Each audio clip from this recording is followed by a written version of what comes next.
voudrais dédier cette prochaine capsule à tous les membres des clubs photo du Québec que j'ai pu terroriser avec les conflits de bordure et les conflits de sujets. Désolé, mais je pense que vous avez amélioré votre façon de cadrer vos images.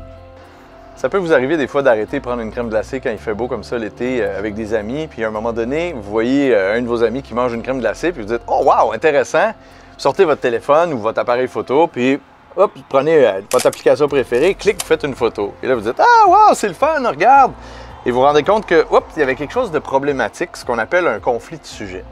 Un conflit de sujet, c'est un conflit où il y a quelque chose qui vient en conflit avec le sujet principal de votre image puis qui vient nuire à la lecture de votre photo.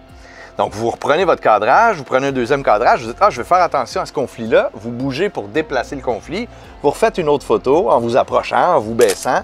Ah, là, vous n'avez plus le conflit, mais vous vous rendez compte que l'objet que vous avez déplacé est peut-être moins intéressant. Donc, vous dites « Ah, attends un peu, bouge pas, on va essayer de prendre une autre photo ». Puis là, volontairement, je vous en fais une un peu rigolote comme ça. Et vous dites, OK, maintenant, on va essayer de se débarrasser des problèmes. Donc, on approche, on va prendre un autre cadrage. On fait ça vite parce qu'il y a un cornet qui va fondre, donc on ne veut pas que ça coule partout. Donc, on fait d'autres images. On a encore le problème. Bon, ben on dit à notre ami, Louis, on va aller un peu plus loin parce qu'on ne peut pas se débarrasser du problème. Fait qu'on va aller un peu plus loin pour essayer d'éviter le problème. Donc, on s'éloigne. On trouve un endroit où on n'a plus le problème de conflit qu'on avait avec les fils électriques. Des fois, c'est des avions qui passent.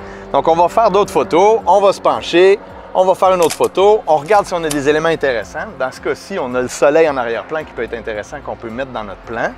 Fait qu'on va l'essayer, mais on a encore des problèmes avec le fil électrique. Donc, on va reculer encore pour éviter ces problèmes de fil électrique-là. On fait attention à ne pas se faire frapper. Et là, on refait notre dernière photo et dans ce cas-là, l'application a juste cadré un petit conflit. Maintenant, on n'est plus dans ce qu'on appelle les conflits de sujet, on est dans un conflit de bordure. Le conflit de bordure, c'est les éléments qui viennent perturber le contour de notre cadre. Donc, on va essayer d'éviter ça le plus possible pour éviter les distractions. Et on repositionne une dernière fois. On regarde les éléments dans notre cadrage. On a un petit nuage, on a notre personnage, on a le soleil en haut. On fait notre clic et on a notre bonne photo. Et voilà, on évite les conflits de bordure, les conflits de sujets, et ça nous fait un beau souvenir.